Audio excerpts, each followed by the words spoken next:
Welcome in. My mic was off.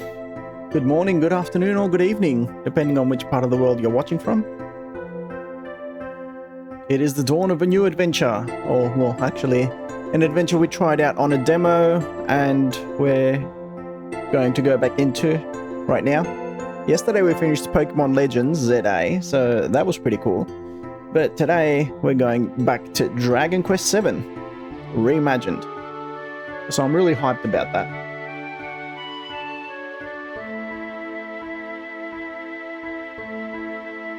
Should be really cool. It seems like a fun game. I've seen some people play it online. It seems like I'm the last one to start playing it, honestly. A lot of people are actually in the middle of it or probably finished it already. Yes, it hasn't officially been released, but I guess that's the way it goes these days. When you hit the release date of a game, that's when most people, or a lot of people, have probably finished it.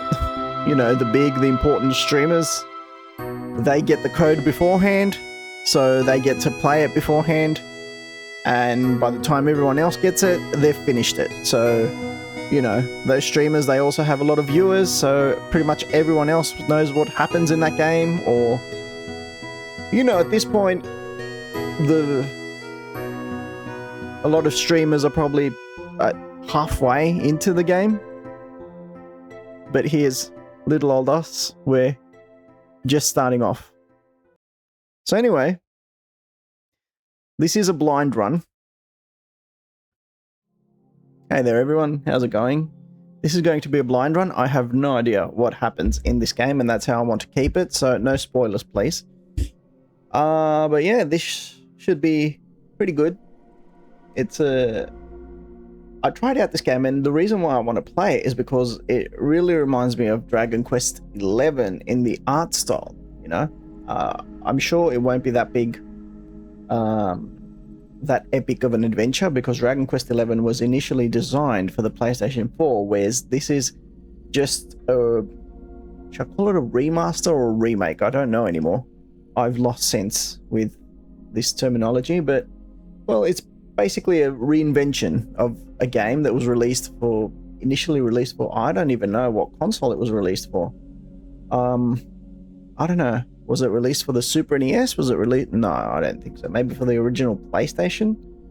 And now they've just upgraded the graphics and all that. So yeah. So I don't know how far this adventure goes. Reading a few reviews, I've seen that they cut some of the material, or maybe made it a bit more streamlined or something like that, but that it's still pretty good of a game. The reviews I got were mostly favorable. And yeah, from what I played from the demo, which you can find it online. It was pretty fun. It seems like a pretty good game. So, you know, I gave it a go and I thought to myself, well, yeah, it seems fun. It seems like it doesn't break too much of the stereotypical RPG mold, but I thought to myself, yeah, why not? It seems fun, it seems good, it seems interesting, and it's my cup of tea, you know? It's an RPG. So it's your typical RPG where you level up characters, and as you level them up, you get more skills, you get better weapons, you get more stuff. You become stronger, you know, but you also get more challenging enemies. So yeah, I thought to myself, why not? This will be a great game to enjoy on stream. As I said previously, this is a blind run. You can see it in the title as well. So we don't know anything about the story of the game or where we're supposed to go or anything. We're just following the quest line. I don't know if there's going to be any side quests or if we're going to be doing any side quests. Dragon Quest games are generally quite vague about where you have to go and what you have to do. Like, especially judging from Dragon Quest, what was it, 2 and 3, the remake. Oh my god, that game was so vague. Like, it gave you no clue about what you had to do. I had to use a guide. It got to a point where I had to use a guide to understand what I needed to do, because after a certain point, there's really no hand-holding, and it's an old-style RPG, you know? It's one of those old RPGs, like, I don't know, Final Fantasy IV, or I don't know, the old style, like the RPGs of old, you know, where it just lets you out into the world. It tells you that you need to do something, but it doesn't tell you where you need to go to do it or what you need to do. Like, essentially, if you find the right place on the world map, it sort of tells you your characters start interacting when you step into that place, but you have to find it. That's the thing. That's the difficult thing. Like, once you're out in the world map, you don't get any guides, you don't get any clues. Like, do you have to go west, east, north? Do you have to dig? Do you have to go into the sky? You get no clues. So yeah, that's one of the big things about the old RPGs, is that they don't tell you anything. Like, they don't give you any clues about your next step, especially when you're out onto the world map. Like, in the beginning, they might, you know, tell you, oh, go do this, go do that. Chrono Trigger was like that too. Not that I've played Chrono Trigger. I haven't played Chrono Trigger. I've seen other people play Chrono Trigger to an exhaustive point, and that's why I never played it myself, because I know the story, I know the plot, I know the characters, and I know if you don't actually play an RPG for yourself, you don't develop a connection with it. But honestly, I've seen so many others play Chrono Trigger that it would be meaningless for me to do it, because I know what happens, I know every step of it, I know everything about it. So, you know, I have to say that maybe the enjoyment was taken out of Chrono Trigger for me. I don't know, maybe I should have waited to do it on stream, but back then I didn't know I was going to start streaming. So that's why I didn't attempt to play Chrono Trigger. But thankfully, there are so many other RPGs that I didn't get the opportunity to play, and I didn't get the opportunity to witness other people playing when I was younger. Dragon Quest VII is one of them. I actually feel privileged to not have played any of the Dragon Quest games when I was younger. Well, at this point, I've played Dragon Quest XI, and that was my entry point to the series. And I've played Dragon Quest 2 and 3, the remake. I played that on the Switch, and this is going to be my third Dragon Quest game. I haven't played any other games in the franchise, in the series. I heard that Dragon Quest X was an online game, but I'm hearing that they're going to turn it into a standalone single-player title. I'm waiting to hear more news about that, actually. It would be good if we did get some info about it. Speaking of news, there's going to be a Nintendo Direct, a partner Direct, in a few hours from now, actually. So, you know, I definitely want to stream it, but for me here in Australia, it's going to be 1 o'clock in the morning, so it'll be difficult to stream it. what I'm thinking is I might stream. I might do the stream, but it might be a little bit quiet. It'll be a quiet stream, a very quiet stream, because 1 o'clock in the morning, I have neighbors and I don't want to wake them up. That'll be the worst thing to do. So what I'm thinking is we'll keep this stream sort of tight at about 2 to 3 hours.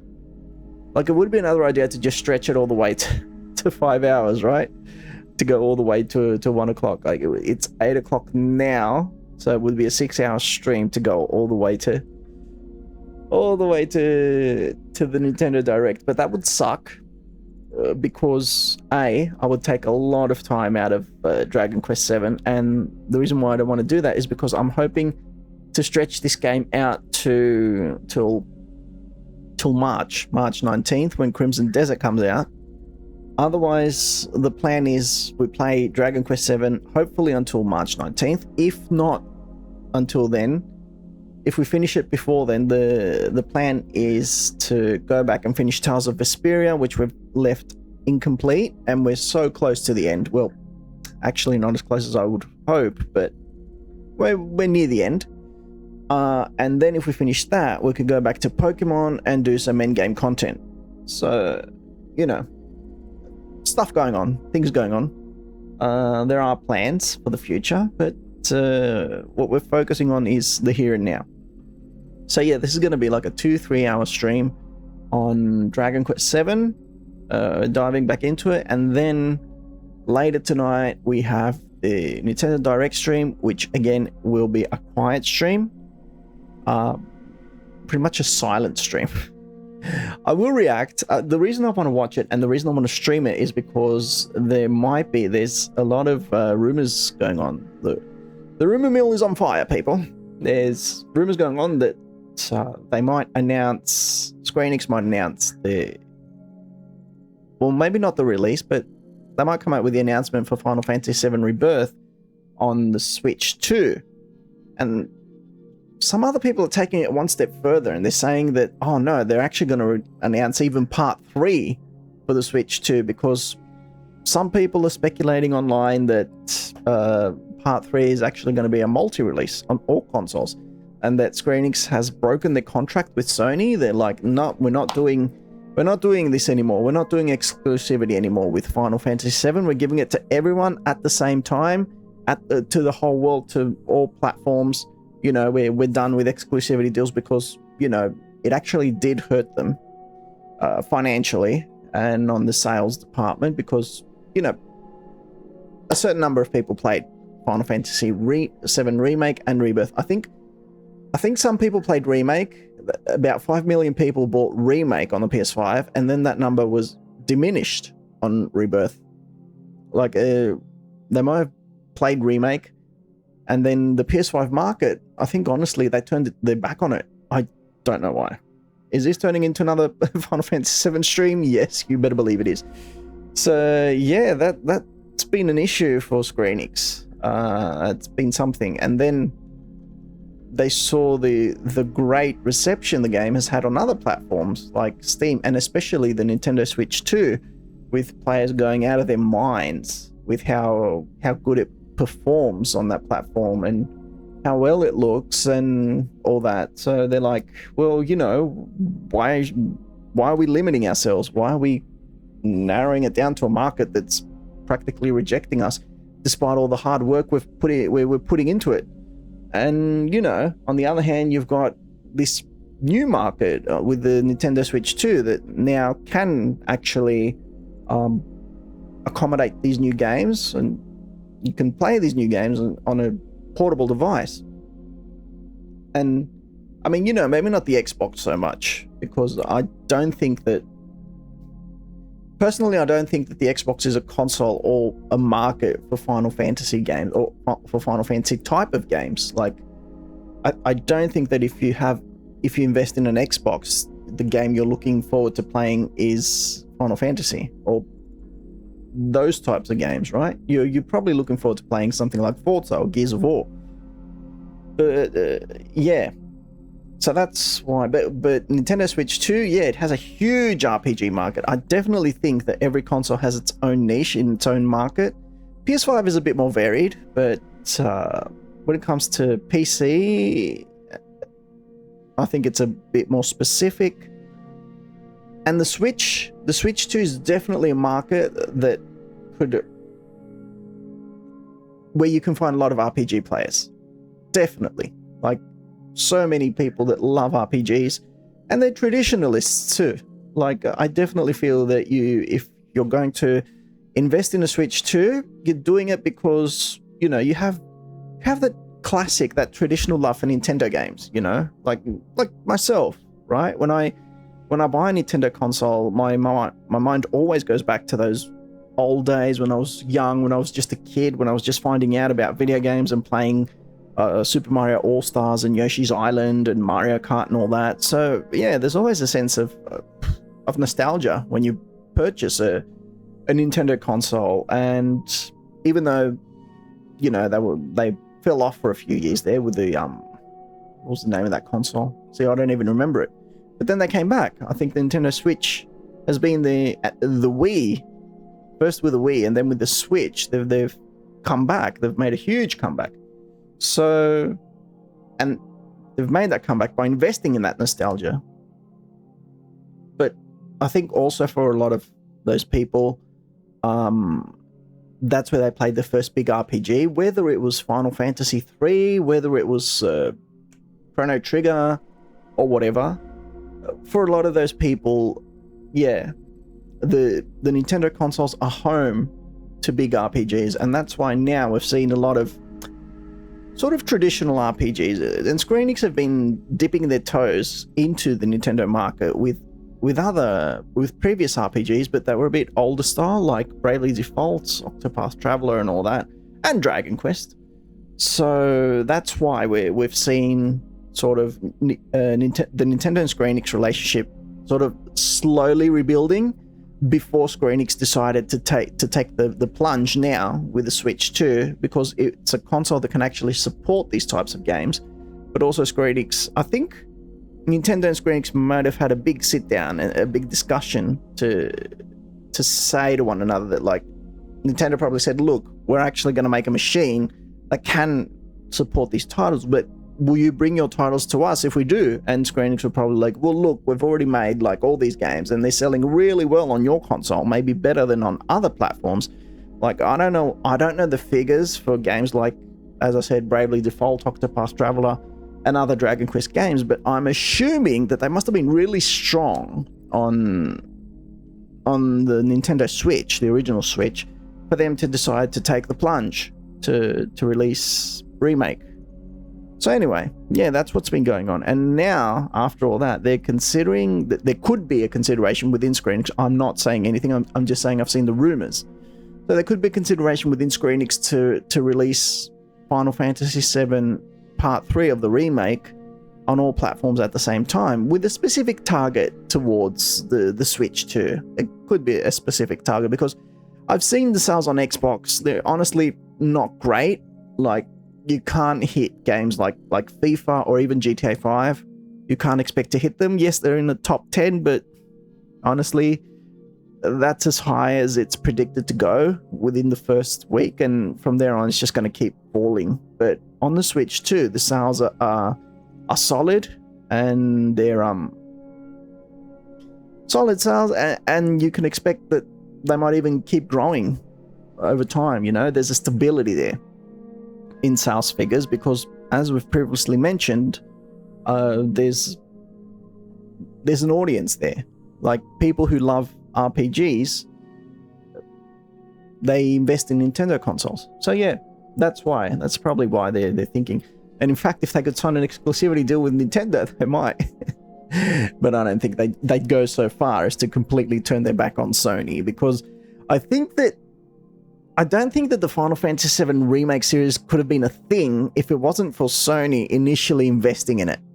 Because, like, they must have gone really hard. Don't forget that Final Fantasy VII, the original, first came out on the PlayStation, which is a Sony console. So if it wasn't for them, if it wasn't for Sony, Final Fantasy VII wouldn't exist. And that's why, because Sony heard the outcries as well for that game to come back, for the remake to come back, because there were a lot of people, trust me, So many people asking for it. So because of those outcries, I think Sony decided to invest in it a little bit as well. So yeah, they definitely, when they made that contract with Square Enix, they didn't give a little bit of money. They gave them a bucket load to have that exclusivity because they wanted it. And 5 million copies is not a small figure. It's pretty big. Like, okay, it's not GTA levels of big, but it's still pretty significant. It shows that people wanted it. It shows the decline in sales between Remake and Rebirth shows that there was an ask for it. There was a demand for it, but what they got back from Remake wasn't what they expected to get. Like, people, I think a lot of people just wanted a one-for-one copy of the OG, and they wanted the whole thing. They didn't want to wait for it, and they wanted it one-for-one, like they're getting with the Resident Evil series. They didn't want all these whisper things. They didn't want any additions to the scenario, especially no additions that make it off-putting, right? That make it feel alienating, that make it feel Kingdom Heartsy. All that stuff alienated a lot of people. You want to know how many people? Just look at the difference in sales between Remake and Rebirth on the PS5. That's how many people felt alienated by the game. And you can see it online as well. You can see a lot of people talking about how different Remake felt. You can see a lot of people complaining that, oh, they ruined it. You can see some streamers talking about how Square Enix destroyed the legacy of Final Fantasy VII, and especially one streamer in particular. I won't mention their name. But yeah, there was a demand for it, as I said, but what they got back, what a lot of people got back, wasn't what they were asking for when they were crying out for a remake.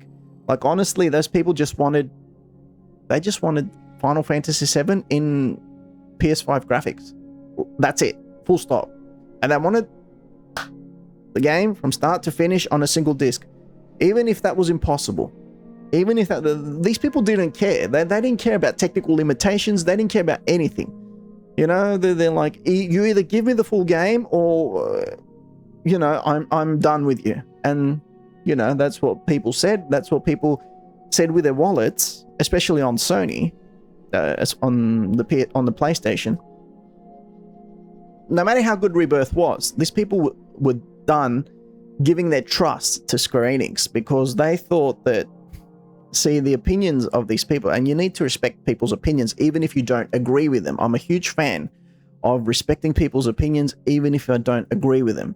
So what these people said was, no matter how good Rebirth is, no matter how good the second game is, Square Enix has tarnished the legacy that I had built my childhood on. That's what they said. That's what they believed in. When they saw all the changes in Remake, it didn't make them think, oh my god, that's so cool. It made them think, what have you done with my childhood? Because don't forget, these people grew up with Final Fantasy VII, and they were begging for Square Enix to do a remake on this game that they had grown up with, that they had literally grown up with. So for them to see these changes was a complete betrayal of trust. It wasn't a small thing. It was huge. It was a really big thing. So honestly, they felt that they couldn't trust Square Enix. They felt that they couldn't trust the developers anymore with what they had done. Like, you see the whispers and you think, oh, okay, it's just a small addition. It's not a small addition. It's a huge thing. It's a thing that made millions of people decide not to buy Rebirth. That's what those whispers are. You see the little cloak thing and you think, oh, okay, that's an interesting thing. No, it's not. You see that and millions of people are thinking, I'm not buying the second game. That's what they're thinking. That's what they're saying. That's what they said with their money, with their wallets, you know, when it came to Rebirth. Because, again, look at the decline in sales between Remake and Rebirth. People bought Remake they invested in it based on nostalgia, based on the sentiment that, oh, this is the game that this is the same experience I'm going to have when I play the original for the PlayStation, just with updated visuals and better music, you know, and my characters being able to speak, because back then they had no voices and I had to fill the bubbles with my own imagination. But it wasn't exactly the same. Well, most pieces were one for one, but And there were some other decisions that they made, like replacing the blood in the Shinra office with Genova goo, which again, I don't understand why they did that. There was a lot of liberties that they took with that game, and those liberties, they really bit them in the behind. And personally, for me, Remake was an incredible experience, and I didn't mind the changes. But again, I'm saying that other people, and especially PlayStation audiences, which is the home of Final Fantasy VII, they felt betrayed. They felt like the game wasn't what it was supposed to be. They felt like other people disagreed entirely with the decision. There was an even bigger market out there, because don't forget, the original FF7 has sold over 10 million copies in its lifetime, maybe even more than that. So what they said was they also felt betrayed by the decision to sell the game to break the game up in pieces. They felt betrayed by that as well, because they didn't think there were technical limitations. They didn't understand that. They just thought that Square Enix was trying to make as much money of it as possible. They thought it was a marketing decision or a corporate decision from the higher ups, which, you know, we can't say 100% that it wasn't, but honestly, if you want to feel that much, I personally agree with the developers that it is impossible to have that much content on a single disc. It is impossible. But then, on the other hand, we do have games like, I don't know, The Witcher or Crimson Desert that's coming out in a few weeks. And you see those and you're like, wow, those games are huge. Or Baldur's Gate 3. So, yeah, you can question it. You can put those decisions into question. Then again, Rebirth was 2 discs. It was so much data. I don't know, but that's what I'm saying. The market for Final Fantasy VII Remake diminished significantly from Part 1 to Part 2. And that's why I think Square Enix may have decided to cancel their exclusivity deal with Sony in order to make Part 3 multi-platform. But to go from there to say that Square Enix is going to announce Part 3 tomorrow at the Direct, I think that's a little bit far-fetched. But even if there's a 1 in 100 chance that we might see it, I'm still going to watch it, right? Or even if we just get Rebirth, right? I'm definitely going to see it. So that's why we're going to be tuning in to tomorrow's Nintendo Direct. Well, it's tomorrow for me, right? I think it's going to be tomorrow for everyone. I don't know. February 5th. It's February 5th for me. The Direct is going to be on February 6th for me. So yeah, a lot of stuff going on. A lot of things going on in the world of gaming and in the world of Final Fantasy and in the world of Square Enix, which is where Dragon Quest VII belongs. And that's why we are going to play the game right about now.